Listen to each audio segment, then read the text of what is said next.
کہ میں کہہ دوں، اکثر کہتا رہتا ہوں،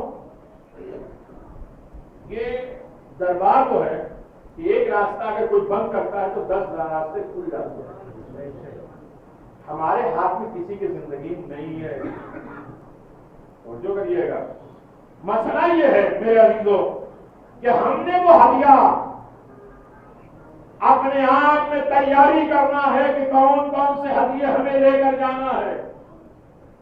سب کے سبجیکٹ کی بات کی، لیکن ملک الموت کا ہدیہ تیار کرو. 4 سب کے ہدیے، ملک الموت کا ہدیہ، قبر کا ہدیہ، رضوان کا ہدیہ، منکر نکیر کا ہدیہ، مبشر و بشیر کا ہدیہ، رضوان کا ہدیہ، میزان کا ہدیہ، پل صراط کا ہدیہ، میرے عزیزو پھر اللہ کا ہدیہ. سب کے ہدیے تیار کرو، اس لیے کہ ہم سفر پہ جانے والے، اور یہ کنفرم ہے کہ ہمیں جانا ہے. چاہے جائیں، ایک لفظ تو یاد رکھنے میرے عزیزو مجلس میں، چاہے جائیں چاہے لے جائیں، لیکن جانا تو طے ہے. لیکن جانا ہے تو ہمیں سامان کی تیاری بھی کرنا ہے، بائک کی تیاری بھی کرنا ہے. ملک الموت کا ہدیہ ہمارے دروازے پر جب آئیں گے ملک الموت، تو ان کا ہدیہ پہلے تیار کرنا ہے. پہلا ہدیہ ملک الموت کا ہے، جس کا حساب باقی ہے اسے بجا لاؤ. یہ کچھ بات نہیں، کسی کا ذمے کا کچھ باقی رہ گیا ہے تو اسے پہلے پورا کر دو، ورنہ یہ معاملہ پلٹ جائے گا. بڑی صاف معاملہ. کچھ ایسے موقع آتے ہیں کہ جہاں ہم خود اپنے بارے میں سوچتے ہیں. میرے چھٹے امام نے فرمایا، امام جعفر صادق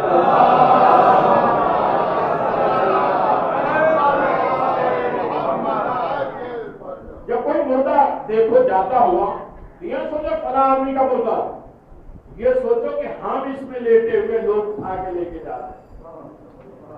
اور جب کوئی قبر دیکھو کہ یہ نہ سوچو کہ فلاں کی قبر ہے، یہ سوچو کہ ہم اس قبر میں ہیں. اندھیری کوٹری جہاں سے کوئی آزادی نہیں ہونے والی. 2 طریقے کے ہیں میرے عزیزوں، انفرادی، اجتماعی، مستحب، واجب. کچھ لوگوں کی قیامت موت کی پہلی رات میں آ جاتی ہے، انفرادی قیامت. اجتماعی قیامت سب کی ایک ساتھ ہوگی.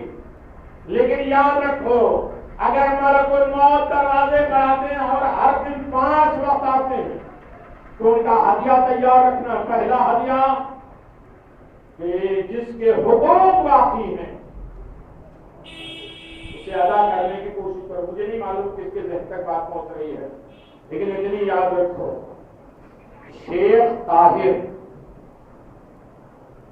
بہت بڑے روحانی رہبر، عظیم شخصیت گزری، اور اتنا بھروسہ لوگوں کا کہ اپنے سارے مال کو محمد والے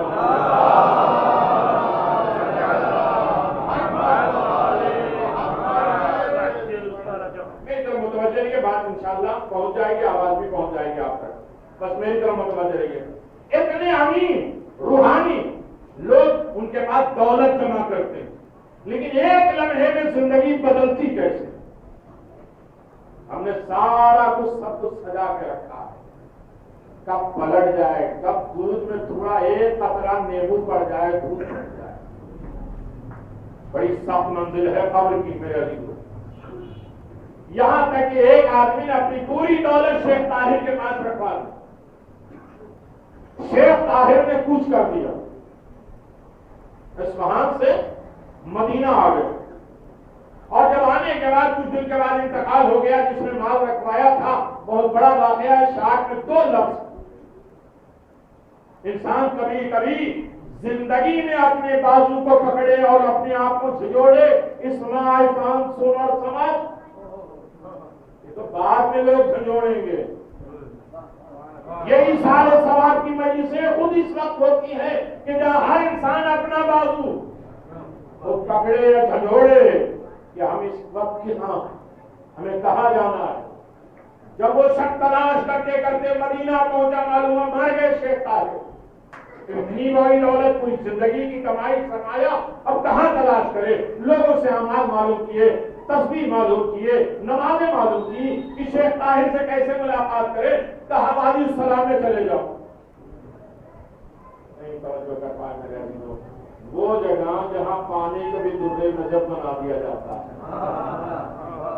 لوگ تلاش کرتے ہیں، وہاں اعمال کیا۔ اس کے بعد شیخ طاہر نے ملے، تو لوگوں نے کہا کہ جائیے وادی برہوت، یمن چلے جائیے۔ کہا اتنا بڑا آدمی وادی السلام میں نہیں ملا تو وادی برہوت میں؟ کہا جا کے ٹرائی تو کرتے ہیں۔ پہلی آواز میں وادی برہوت میں وہ حاضر ہو گئے۔ کہا مجھے ابھی اپنا پیسہ اور مال بھول گیا، میں بھول گیا، میں تعجب میں یوں ہوں کہ آپ اور یہاں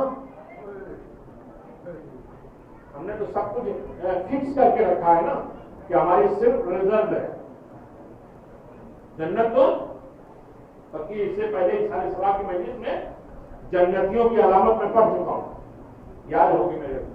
ہم یہ طے کرتے ہیں کہ ہماری جنت تو پکی ہے، لیکن جنت کائنات کی سب سے عظیم ترین نعمت وہ آسانی سے نہیں ملے گی۔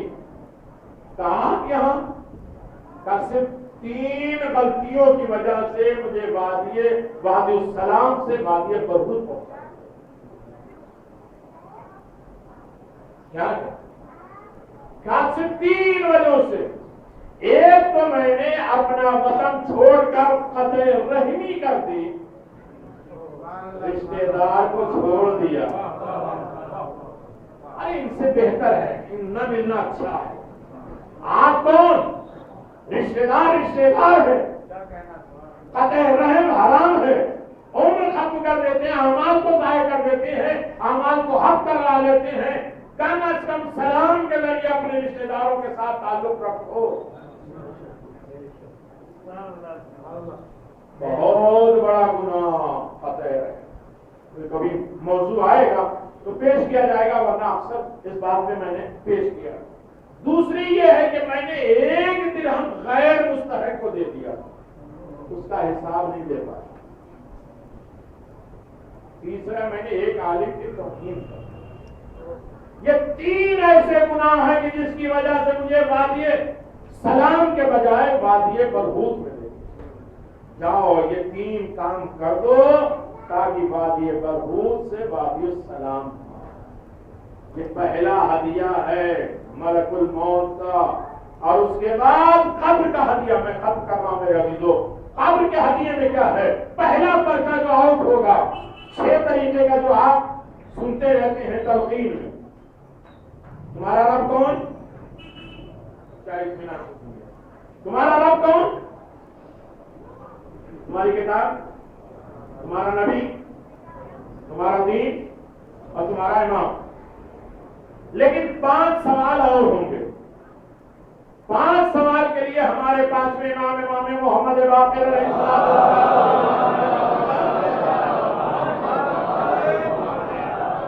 کا ارشاد گرامی ہے، کل 13 سوال ہوں گے، 13 پرچے۔ قبر کے ہدیوں کو مکمل کر لو۔ قبر بڑی سخت منزل ہے، قبر میں کبھی کسی کو چین نہیں ملے، اندھیری کوٹری۔ قبر خود 5 آوازیں دیتی ہے۔ اگر اس چیز کے سننے کے عادی نہیں ہے تو ہمیں بنانا۔ قبر ہر دن 5 آوازیں دیتی ہے۔ قبر میں تنہائی کا گھر ہوں اور تمہیں تنہا رہنا اچھا نہیں لگتا، تو اپنے لیے منہ سے مددگار لانا چاہتے ہو تو ایمان اور تقوی اختیار کرو تاکہ قبر میں تمہیں تنہائی نہ رہے۔ سنیں میرے لیے، میں سانپ اور بچھو کا گھر ہوں۔ کوئی جانوروں کے درمیان میں ایک چیونٹی ایک چوٹا چڑھ جائے انسان کے اور پورا بدن ہم ان جانوروں کے حوالے کر دیتے ہیں، تمہیں اچھا نہیں لگتا ہے؟ تو خوش اخلاقی کا تریاق لے کر آؤ، زبان کو اچھی بناؤ، عمل کو اچھا بناؤ، اخلاق اچھا بناؤ، تاکہ یہ تمہیں سانپ اور بچھو سے نجات دے سکے۔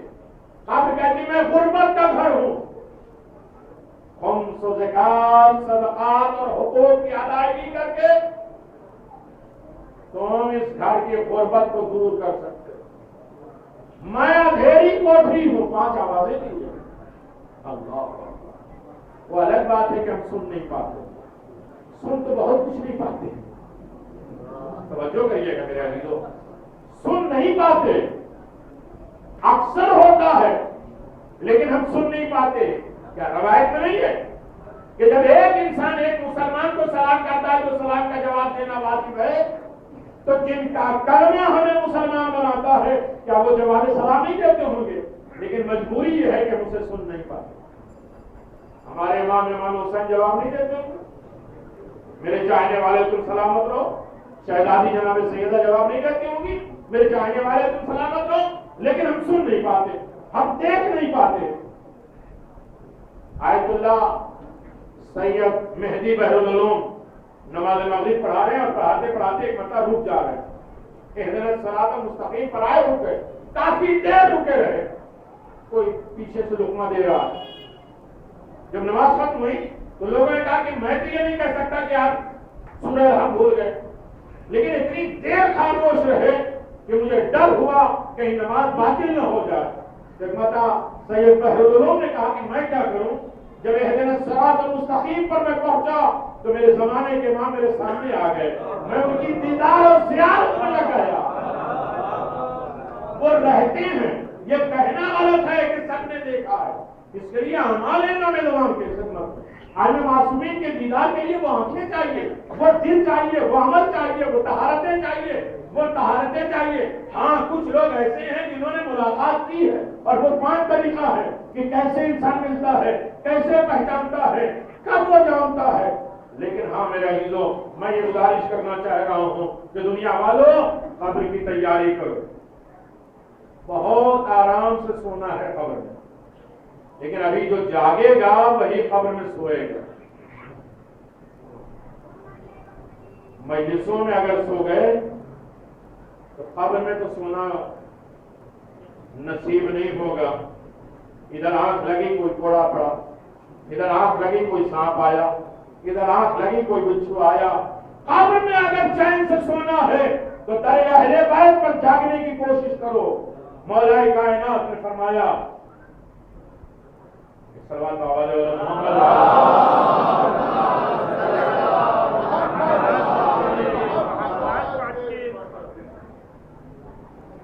اگر بیدار رہنا بلندی چاہتے ہو، قصیدہ بہت لمبا ہے امیر المومنین کا، اگر بلندی چاہتے ہو تو راتوں میں جاگنا سیکھو۔ ایک انسان کی قبر کے پورے عذاب ختم ہو جاتے ہیں اگر ایک انسان رات کے سناٹے میں پوری 11 رکعت نہ پڑھے، 2 رکعت نماز اسی مرحومہ کے لیے یا مرحوم کے لیے انسان پڑھ لے۔ ملا یزدی کا بہت بڑا واقعہ موجود ہے، جو ایک رات پہلے بھیانک عذاب میں قبر میں دیکھا، دوسری رات نماز تہجد میں 2 رکعت اس کی مغفرت کے لیے نماز پڑھی۔ اس سے زیادہ باصفا اور پاک اور طہارت اور دولت مند کوئی انسان نظر نہیں آتا۔ قبر کے بعد انسان مجبور ہوتا ہے، قبر سے پہلے ہم نے جتنی بھی خدمتیں کی ہیں، ایسے علماء گزرے ہیں جن کی نماز شب کبھی قضا نہیں ہوئی، پھر توجہ کریے گا، نماز شب بھی قضا نہیں ہوئی، لیکن انہوں نے اپنی وصیت نامے میں لکھا کہ میرے بعد میرے 1 سال کی نماز پڑھ لینا یا پڑھوا دینا، میرا روزہ رکھ لینا، میرے اوپر حج ہے اسے کرا لینا یا کر لینا، اس لیے کہ نہیں معلوم کہ ہم نے کون سی نماز کس فکر میں پڑھی، کون سے خیال میں پڑھی ہے، کون سے طہارت کے بغیر پڑھی ہے، کون سے غصبی لباس میں پڑھی ہے۔ اب یہ سخت منزل ہے اپنے مرحوموں کو یاد کرنے۔ قبر، اللہ اکبر، 5ویں امام محمد باقر علیہ السلام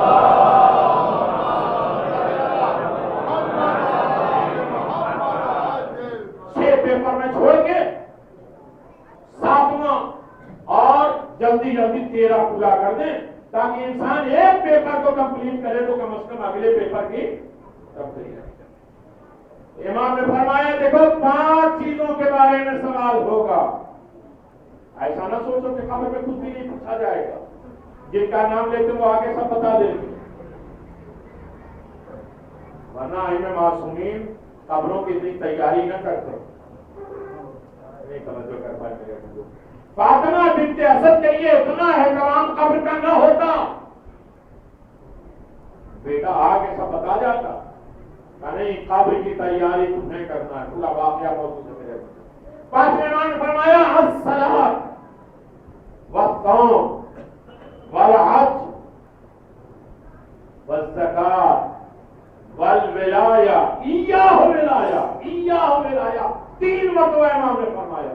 دیکھو یاد رکھو 7واں پیپر قبر میں نماز کے بارے میں ہوگا، اگر نماز قبول سخت منزل ہے قبر میں انسان کو نماز کا حساب دینا، اگر آسان ہوتا تو امام حسین پڑھتے ہی ایسے وقت میں نماز جماعت کا اہتمام کرنا۔ حسین ابن علی نے اپنے چاہنے والوں کو بتا دیا کہ نماز کی تو تیاری کر کے آؤ، اس کے بعد روزہ، حج، زکات، ان تمام چیزوں کی تیاری کے بعد پھر امام فرماتے ہیں والولایہ ایاہو بس ولایت ہم اہل بیت کی محبت۔ ہزاروں مرتبہ آپ نے سنا ہوگا، میں سوچ بھی دے رہا ہوں، ولایت اہل بیت علیہ السلام یہ ساری چیزوں پہ بھاری ہے، تو مولا یہ ولایت پہلے کیوں نہیں کہا، نماز پہلے کیوں کہا؟ کہ پہلے لائق کردار کو دیکھیں، اپنے آپ کو نماز، روزہ، حج، زکات میں اتنا پاورفل بنا دو تاکہ میں خود کہوں کہ تو میرا ہے، میری ولایت سب سے اہم ہے۔ لیکن اس وقت ولایت تمہیں کام آئے گی جب تم اپنا کردار بناؤ گے، اس لیے کہ یہ قبر کی سجاوٹ کا ذریعہ ہے۔ کون ہے جو اپنے قبر کو روشن کرتا ہے؟ امام نے فرمایا کہ قبر کو روشن وہ کرے گا جو مسجدوں میں جھاڑو دیتا ہے، مسجدوں کو روشن کرتا ہے، مسجدوں میں فرش بچھاتا ہے کہ سارے حساب و کتاب ہونے کے بعد ایک بندہ پھر پوچھا جائے گا تمہاری عمر کے بارے میں، عمر کہاں کہاں خرچ کی۔ 12 گھنٹے کی ڈیوٹی دینے والے ہر گھنٹے کا حساب دیتے ہیں،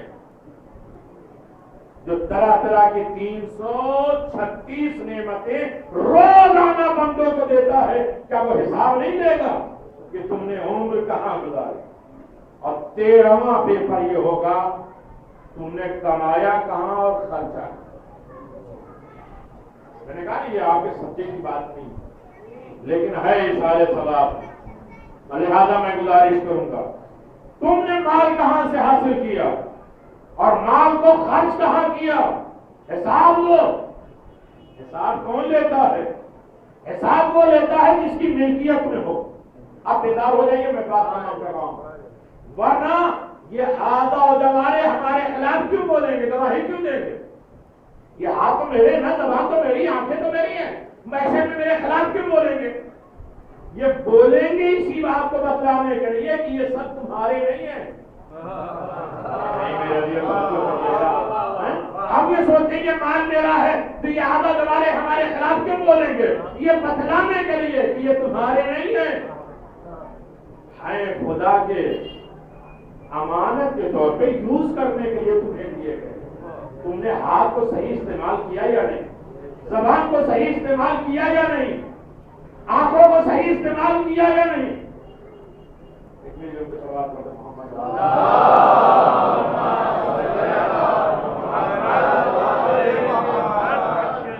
لہذا موضوع دیا تو گیا تھا لیکن یہ باتیں خوش ہیں اور سننے کا حوصلہ نہیں ہوتا۔ وہ الگ بات ہے کہ کل معلوم نہیں کس کی آنکھیں بند ہو جائے اور کس کو تیاری کرنا ہے۔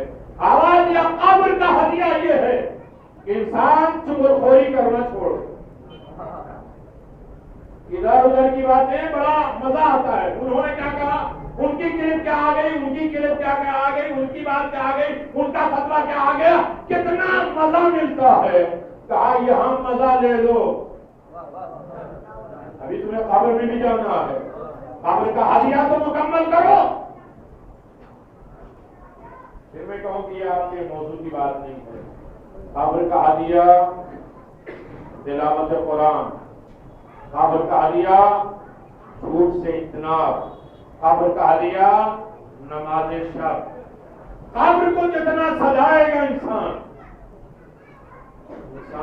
سب سے زیادہ مشکل حالات میں ہوتا ہے کہ جب اپنی نگاہوں کے سامنے اپنے ہاتھ سے اپنے پسندیدہ اپنے محبوب ترین شخص کے جسم پہ مٹی ڈالتا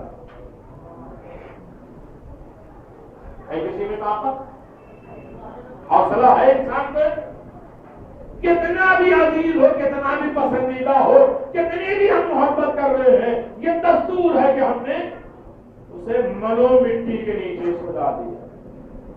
اب ہمارے دکھ درد تو ہے, لیکن روتے پیتے اپنے گھر میں آ گئے. اب اس کے گھر میں کیا ہو رہا ہے نہیں معلوم ہے, سوائے ایک چیز ہے جو ولایت علی ابن ابی طالب علیہ السلام آل محمد کی محبت کا ماننے والی روز نماز کے بعد پڑھتے ہیں, مجھے بالکل درد نہیں. یہ باتیں یقیناً ضائع نہیں ہوتی. ہر نماز کے بعد کیا پڑھتے ہیں, اللہم ادخل علی اہل القبور السرور. یہ دعا آج کی نہیں ہے, یہ پوری دعا امام زمان کے متعلق ہے کہ وہ زمانے کو بلاؤ, دعا کرو کہ اللہ اس وقت کو کر دے کہ جب قبر والے بھی مسرور ہوں گے. ابھی تو تھوڑے سے کوئی خواہشات ہو, ہر خواہشات کا مطالبہ ہم نہیں کر سکتے. آنکھ کھلتے ساتھ جب چوتھے امام سے کسی نے پوچھا کہ ہم اکثر کہتے ہیں نا, اب ہر آدمی میری طرف آنکھیں اٹھا کے دیکھ لے میں بات تمام کر لوں. جب صبح صبح ملاقات ہوتی تو کہتے ہیں گڈ مارننگ, کہتے ہیں مومن کا چہرہ مرجھایا ہوا اچھا نہیں لگتا. گڈ مارننگ کرتے ہیں, کیف اصبحت, تم نے صبح کیسے کی. گڈ مارننگ کہنا آسان ہے. جب آئندہ معصومین سے پوچھا گیا آپ نے صبح کیسے کی, تو امام نے فرمایا وہ انسان صبح کیسے کر سکتا ہے جس کے آنکھ کھلنے سے پہلے وہ مطالبہ کرتا ہے. رسول اپنی سنت کا مطالبہ کرتے ہیں, گھر والے حلال مال کا مطالبہ کرتے ہیں, قبر جسم کا مطالبہ کرتا ہے, ملک الموت روح کا مطالبہ کرتے ہیں, شیطان اپنی اطاعت کا مطالبہ کرتا ہے. 8 مطالبے شروع ہو جاتے ہیں, وہ انسان شروع کیسے کرے. آنکھ کھولتے ساتھ انسان سے کتنی ڈیمانڈ ہونے لگتے ہیں, وہ الگ بات ہے کہ نہیں سوچتے نہیں سمجھتے, لیکن ڈیمانڈ ہوتے ہیں. اس ڈیمانڈ کو پورا کرنا اگر انسان پورا کر لیتا ہے تو اس کی صبح تو گڈ ہے. تو نہ ہمارے صبح گڈ ہے نہ شام, اگر اطاعت آل محمد نے ہم نے زندگی نہیں گزاری. مولا کائنات امیر المومنین علی بن ابی طالب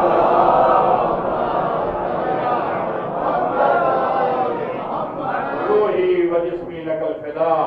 انسان کی زندگی ہی ایک ایسی صدف میں ہے. امیر المومنین نے ایک مومن کو اتنی نیکیوں کے صدف میں بند کر دیا ہے کہ یقیناً چاروں طرف سے طوفان آئے, حوادثات آئے, کوئی اثر نہیں کرے گا, اس لیے کہ ہماری ولایت تمہیں اپنے حصار میں لیے میرے ہے. دیکھو اس دور کا انتظار کرو جہاں قبر والے بھی خوش ہوں گے. وہ کون سا دور آئے گا جب رجعت ہوگی. امام زمان علیہ الصلوۃ والسلام صلی اللہ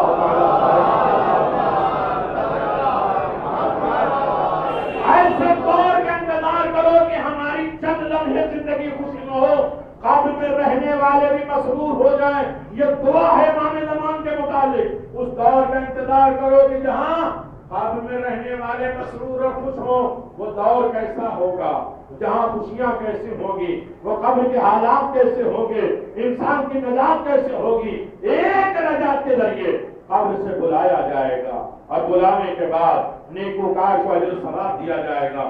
بروں کو عذاب دیا جائے گا، اور اس وقت امام زمان اپنی حکومت دکھائیں گے، آواز دیں گے آج کا دور صرف زندوں کی خوشی کا ذریعہ نہیں ہے، مردوں کی بھی خوشی کا ذریعہ ہے۔ وہ دور حکومت کا انتظار کرو کہ جہاں امام کے آنے کے بعد ہر قبر والا مسرور ہو جائے، خوش ہو جائے اور آواز دے کہ تم ہمیں بھول گئے ہو لیکن ہم تمہیں فراموش نہیں کر رہے۔ بڑی سخت منزل ہے میرے عزیزو، ورنہ ولایت آل محمد انسان کو بہت بڑے کمال تک لے کے جاتا ہے۔ میں قبر کی بات چھیڑ نہیں پایا اس لیے کہ کچھ چہرے مسکرانے لگے، کچھ آنکھیں میں بزرگی آنے لگی، اور کچھ میں ڈر کی وجہ سے تو نیند اڑ جاتی، لیکن ہم نے طے کر کے رکھا ہے کہ ہمیں کچھ ہونے والا حساب کتاب بڑی سخت منزل ہے۔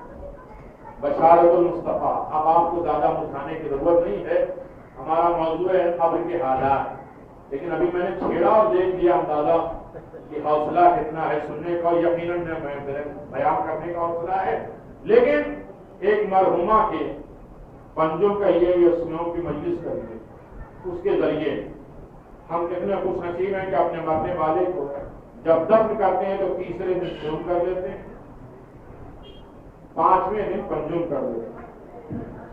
حسین جس دن دفن ہوئے اسی دن ان کا مسائل کے لیے کافی، لیکن چونکہ ولایت علی ابن ابی طالب کا تحفہ جو آپ کے پاس ہے، میں صرف ایک مثال دوں گا اور اسے لے کے یاد رکھ کے ہمیں جانا ہے، اپنے مرحومین کے تمام حقوق کو ادا کرنا ہے۔ اس وقت قابل میں وہ ہے، مجبور ہے، اس کی نمازیں کتنی باقی ہیں، اس کے روزے کتنے باقی ہیں، اس کے اوپر حج کتنا ہے، اس کے اوپر عمرہ کیا ہے، اور زیارت ائمہ معصومین کیا ہے۔ علامہ ہلی، میں بات چھوڑ گیا تھا، علامہ ہلی سے جب پوچھا گیا کہ آپ کی قبر میں منکر نکیر آئے نہیں آئے، مبشر و بشیر آئے کیوں؟ کہا صرف 2 کام کی وجہ سے۔ کہا کون سی؟ کہا ایک، میرے مولا علی کے مخالفت میں جو کتاب لکھی گئی اس کے جواب میں نے الفین لکھا، 2000 حدیثیں اس کی کاٹ میں لکھی جس کا نام ہے الفین، دفاع ولایت میں جو لکھی ہے۔ تو جب کسی کا دفاع یہ کریں گے تو ان کا دفاع تو وہ تو کریں گے۔ دوسری ہے، ہم نے زندگی میں کبھی زیارت حسین نہیں کی۔ یہ 2 ایسے تحفے ہیں جو قبر میں انسان کو چین اور سکون اور قبر کو جنت بنا دیتے ہیں۔ بشارت المصطفیٰ بڑی مشہور ترین کتاب ہے، اب یہاں سے بیدار ہو کے 2 جملے مسائل تھے، اور اگر بات رہی تو یہیں سے میں شروع کروں۔ مولا کائنات کے گھر میں رسول خدا آئے، مسکراتے ہوئے آئے۔ مولا کائنات نے پوچھا یا رسول اللہ آپ مسکراتے ہوئے آ رہے ہیں؟ کہا کچھ بات ہی ایسی ہے، کوئی بشارت نہیں لے کے آئے؟ کہا آپ تو ہمیشہ اچھی بشارت دیتے ہیں، آج کیا ہے؟ کہ میں علی تمہارے گھر آ رہا تھا، ابھی جبریل آ رہے اور آواز میں علی کے دوستوں کو میں نے بخش دیا، علی کے چاہنے والوں کو میں نے بخش دیا، چاہے وہ نیکوکار ہوں چاہے وہ عاصی اور گناہگار ہوں۔ نہیں میرے عزیزو، میں نے یہ ساری مجلسوں کا خلاصہ ایک لفظ میں بیان کر دیں، پیغمبر اسلام کی حدیث ہے اذکروا اموات بالخیر، اپنے مردوں کو خیر کے ذریعے یاد کرو۔ خیر کیا ہے؟ خیر وہی سمجھے گا جو حیا علی خیر العمل والا ہے۔ 194 مرتبہ قرآن مجید میں لفظ خیر آیا ہے، اور اللہ نے قرآن کو بھی خیر کہا ہے، اور ذکر محمد و آل محمد کو بھی اللہ نے رسول نے خیر قرار دیا ہے، اور امام حسین کے لیے کہا امام خیر و یمن، حسین تمام خیر کے امام ہیں۔ حسین تمام خیر کے امام ہے اور تمام مبارک چیزوں کے امام ہے۔ امام جانتے ہیں یہاں نماز جمعہ ہوتی ہے،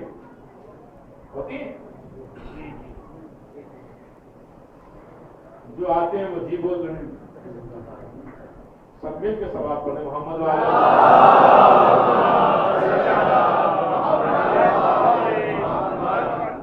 نماز کا ایک طریقہ ہے جو ہر آدمی جانتا ہے، ہر آدمی پڑھتا ہے نماز، اور کیا نہیں